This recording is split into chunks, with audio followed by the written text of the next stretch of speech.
சுபாஷ், ஒவ்வொரு வாட்டியும் உனக்கு எச்சரிக்கை பண்ணினேன். நான் அந்த மாதிரி துணி போட்டுட்டு ஆடுறேன்னா அது என்ன ஃபெட்டெக்ஸில் ஸ்டூல் வச்சுட்டு வர்றது? அது என்னடா சுபாஷ் ஆர்மி? நீ என்ன படிச்சு மிலிட்ரியில் இருந்தியா? ஏய், உன் பேர் எனக்கு தெரியல, எதுக்குடா நாயை எனக்கு ஃபோன் பண்ற? பேப்பர் ஐடின்னு பேரை வச்சுக்கிட்டு எத்தனை நல்ல பேப்பர் ஐடி இருக்காங்க, உனக்கு என்னடா கேடு? ஏன்டா புறம்போக்கு? உன்னை நான் எச்சரிக்கை பண்ணனே இல்லையாடா? எனக்கு எதுக்குடா ஃபோன் பண்ற? இந்த மாதிரி விஷயத்துக்கு அரசியல்வாதி வருவாங்களா? சரி, வந்திருக்கலாம், அது எனக்கு தெரியாது. ஆனா இந்த மாதிரி ஒரு சூழ்நிலை ஒரு பொம்பளை ஃபேஸ் டு ஃபேஸ் பேச முடியுமா? ஒரு கணவர் கிட்ட வாழ முடியுமா? 2 குழந்தைங்களுக்கு அம்மாவா இருக்க முடியுமா?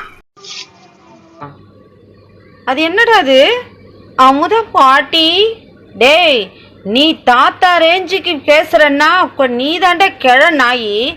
நான் பாட்டி ஓகே, எனக்கு ஒன்றும் பிரச்சனை இல்லை. நீ ஒரு